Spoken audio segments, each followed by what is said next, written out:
BJP सांसद निशिकांत दुबे को आखिर हो क्या गया है? सियासी गलियारों में बीते 24 घंटे में एक बयान और एक पोस्ट कर निशिकांत दुबे लगता है कि बुरे फंस गए हैं। जी हां, भारत के चीफ जस्टिस ऑफ इंडिया के खिलाफ टिप्पणी से हंगामा मचाने के बाद बीजेपी सांसद निशिकांत दुबे ने SY कुरैशी पर निशाना साधते हुए कहा कि वे चुनाव आयुक्त नहीं बल्कि एक मुस्लिम आयुक्त थे।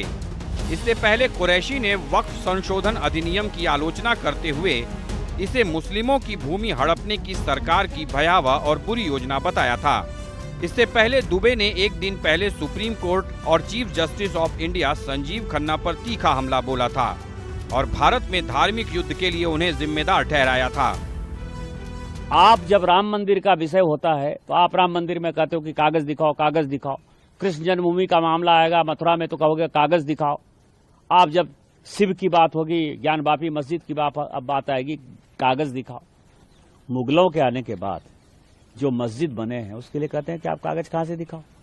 इस देश में धार्मिक युद्ध भड़काने के लिए केवल और केवल सुप्रीम कोर्ट जिम्मेवार है। सुप्रीम कोर्ट का एकमात्र उद्देश्य है show me the face will show you the law. Supreme court अपनी सीमा से बाहर जा रहा है। सुप्रीम कोर्ट की सीमा यह है कि भारत का संविधान जिस कानून को बनाया उस कानून की उसको व्याख्या करनी है, और यदि वो व्याख्या नहीं कर सकती है और सब कुछ के लिए सुप्रीम कोर्ट जाना है तो इस संसद का कोई मतलब नहीं है, विधानसभा का कोई मतलब नहीं है, उसको बंद कर देना चाहिए। हालांकि इसके बाद बीजेपी ने उनकी इस विवादास्पद टिप्पणी से खुद को अलग कर लिया था, लेकिन सुप्रीम कोर्ट पर बयान देकर बीजेपी सांसद निशिकांत दुबे अब बुरे फंस गए हैं। अब माना जा रहा है कि उनके खिलाफ कोर्ट की अवमानना की कार्रवाई हो सकती है।